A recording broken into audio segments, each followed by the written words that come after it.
ಇಸ್ಪೀಟ್ ಗುಲಾಮ ಮಾಡಿದ ಮೋಸ. ನಾನು ಆಗ ಲಾಯರ್ ಆಗಿದ್ದಾಗ ಕಾಡ್ಸಾಡ್ತಿದ್ದೆ. ದಶಕಗಳ ಹಿಂದೆ ಪತ್ರಿಕೆಯೊಂದು ಸಿದ್ದರಾಮಯ್ಯನವರನ್ನ ಇಸ್ಪೀಟ್ ಗುಲಾಮ ಎಂದು ಕರೆದಿತ್ತು. ಅಂದು ಆ ಮಾತಿನ ಅರ್ಥ ಯಾರಿಗೂ ತಿಳಿದಿರಲಿಲ್ಲ. ಆದರೆ ಇಂದು ಇಡೀ ರಾಜ್ಯವೇ ಅದಕ್ಕೆ ಸಾಕ್ಷಿಯಾಗಿದೆ.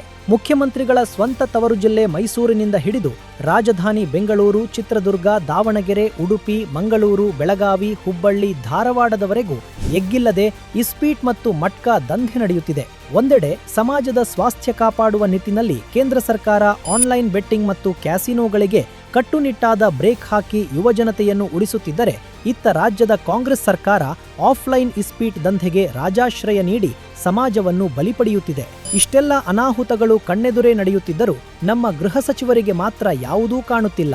ಕಾನೂನು ಸುವ್ಯವಸ್ಥೆಯ ಕಣ್ಣಿಗೆ ಕಪ್ಪು ಪಟ್ಟಿ ಕಟ್ಟಿ ನನಗೇನೂ ಗೊತ್ತೇ ಇಲ್ಲ ಎಂಬಂತೆ ಡಾಕ್ಟರ್ ಜಿ ಪರಮೇಶ್ವರ್ ಅವರು ನಾಪತ್ತೆಯಾಗಿದ್ದಾರೆ.